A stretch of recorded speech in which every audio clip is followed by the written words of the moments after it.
जरा सोचें, मियां मंशा साहब जो कि बिलियनर है पाकिस्तान के, वो अपने बेड पे बैठे हो और उन्होंने अपनी स्क्रीन शेयर की हो और उसी वक्त उन्होंने बिटकॉइन लिया हो और बिटकॉइन को वो 15 मिनट के ऊपर ट्रेड बंद करें और आप सबको बताएं कि देखो ऐसे $10,000 बनते हैं, आप सब लोग 1500 रुपया दो ताकि मैं आपको भी बताऊं कि आपने कैसे पैसे बनाते हैं। अब ये मियां मंशा साहब नहीं कर रहे हैं। मियां मंशा साहब कर क्या रहे हैं? मियां मंशा साहब एक्चुअल बिजनेस कर रहे हैं। उनको पता है कि अवाम जो है वो घबराती है पैसा निकालने के लिए, तो क्यों ना बैंक ले लिया जाए। तो मुस्लिम कमर्शियल बैंक मियां मंशा साहब के पास है। उनको पता है कि औरतों ने तो शॉपिंग करनी है और जब औरतें शॉपिंग करती है तो उन्होंने क्या किया, निशात मिल बनाई। निशात की जो ब्रांचेस आप सारी देखते हैं मियां मंशा साहब ओन करते हैं उसको। उनको पता है कि गवर्नमेंट ने बड़ी जबरदस्त इंसेंटिव दिया हुआ है पावर कंपनीज को, डॉलर बेस्ड इनकम दे रहे हैं, डिविडेंड पे टैक्स भी बहुत कम दे रहे हैं। उन्होंने क्या किया, निशात पावर की उन्होंने पूरी कंपनी सेटअप की। इनको पता है मियां मंशा साहब को कि जो फ्रीलांसर है जब उसके पास पैसा आता है या कोई बंदा अपना प्लॉट बेचता है तो सबसे पहले क्या करता है, या आईफोन लेता है या वो लेता है गाड़ी।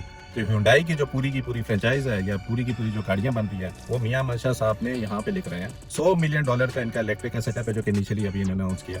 मियां मंशा साहब को पता है कि जब कंस्ट्रक्शन होगी, ज्यादा लोग घर बनाएंगे, जैसे अभी फ्लड्स आए हैं, लोगों के घर बार उजड़ गए हैं, अब इन लोगों ने घर बनाना है तो वो किसका सीमेंट यूज करेंगे? वो डीजीकेसी से सीमेंट लेंगे, वो भी मियां मंशा साहब की है।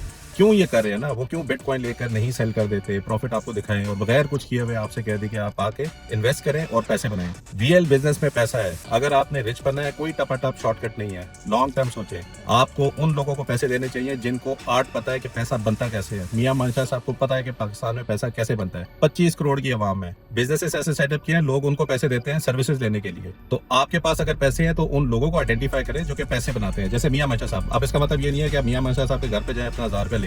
आपने अगर उन कंपनीज में इन्वेस्ट करना है जो कि मियां मंशा साहब एग्जीक्यूट कर रहे हैं, आपने स्टॉक मार्केट में अकाउंट खोलना है, उन कंपनीज को आइडेंटिफाई करना है और उस कंपनी के शेयर्स लेने हैं।